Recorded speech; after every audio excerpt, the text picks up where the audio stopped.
ZeP100, The Return of Japan. The government of the United States of America acknowledges the Chinese position that there is but one China, and Taiwan is part of China. Japan once swore that militarism would never return, but tonight its leader crosses a red line. China responds with the sharpest warning in decades, and in the shadows of the Pacific, the United States holds the match that could start the fire. This is ZeP100, and through the lens of Dr. Jeffrey Sachs, we look at the moment Japan wakes the giants. Act 1.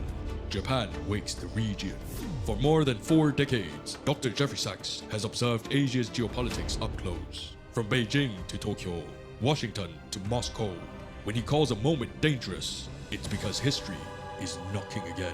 Recently, China's foreign minister, Wang Yi, delivered one of the toughest rebukes of Japan in years. He said it was shocking that Japan's current leaders had crossed a red line by signaling possible military involvement in the Taiwan question. For Beijing, this was not just a misstep, it was the latest sign of troubling pattern. Over the last decade, Japan has steadily moved away from the pacifism that defined its post-World War II identity. It has raised military spending, revised doctrine, and adopted a sharper, more hawkish voice. Now, with a weak coalition at home, with the political pressure rising, Japan's prime minister is reaching for a dangerous instrument, the language of military action around Taiwan. In Dr. Jeffrey Sachs' view, this is the kind of move that destabilizes an already fragile region. Japan is no longer reacting to events, it is helping escalate them. Act 2. The past of Japan cannot escape. To understand the intensity of China's reaction, Dr. Jeffrey Sachs urges us to revisit history, not emotionally, but factually. When Japan industrialized in the late 19th centuries, it did not become a peaceful regional leader. It joined the Imperial Club, the group of Western powers that built their strength by colonizing other nations. In 1894 to 1895, Japan invaded China and seized Taiwan. Korea was turned into a colony, and in the 1930s, Japan unleashed one of the most brutal campaigns of the 20th century. More than 10 million Chinese lives were lost. Cities were burned. Atrocities scared entire generations. In East Asia, this is not distant memory, it is living memory. Still, even today, some Japanese leaders still visit the Yasukuni Shrine, a site that honors Class A war criminals. Every visit sends a troubling message, not just to China and Korea, but to Southeast Asia as well. Japan has never fully confronted its wartime past. So when a Japanese prime minister talks about military involvement around Taiwan, China does not hear a policy remark.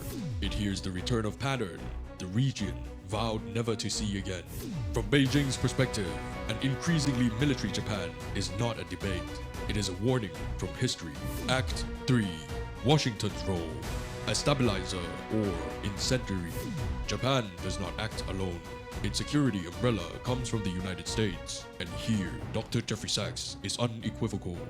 Washington has a responsibility to restrain escalation, not fuel it. Over the past decades, US policy towards China has hardened.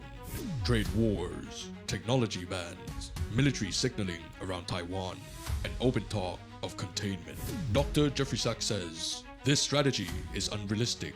The US cannot contain a country as enormous and advanced as China, a nation of 1.4 billion people with strong technology and a massive economy.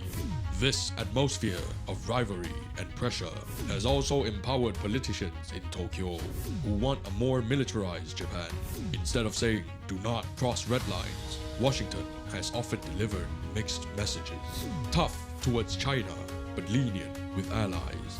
Dr. Sachs warns that if the US allows Japan to continue down this path, it will feed an arms race that benefits no one. Not Japan, not China, and not America itself.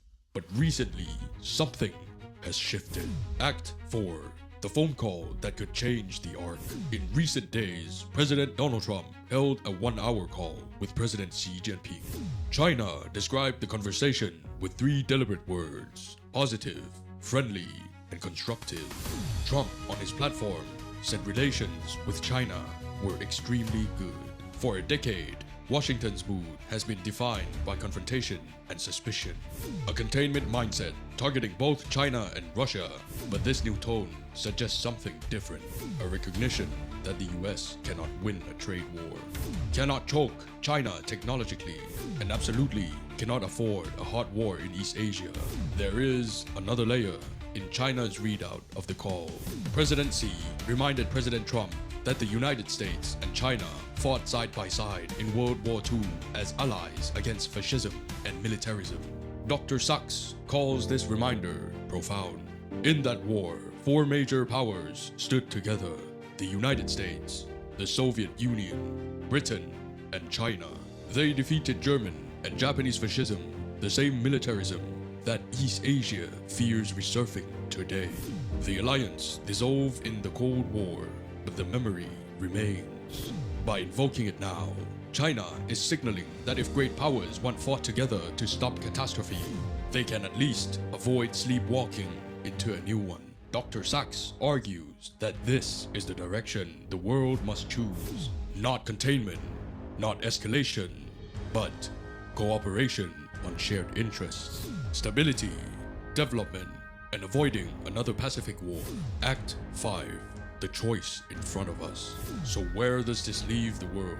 On one side, a Japan drifting away from its pacifist posture, testing languages and actions that alarms its neighbors. On another side, a China drawing firm red lines, especially around Taiwan, and making it clear that outside military involvement will not be tolerated. Behind them, the United States, sometimes arsonist, sometimes firefighter, still unsure which role it intends to play. And above all of this, voices like Dr. Jeffrey Sachs trying to remind the world that history does not need to repeat, but it will.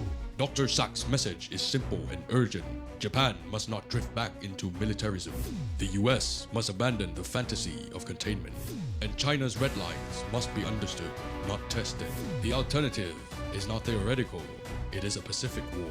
In a nuclear-armed, hyper-connected, financially fragile world, Japan's past is warning the region, but the present is still being written.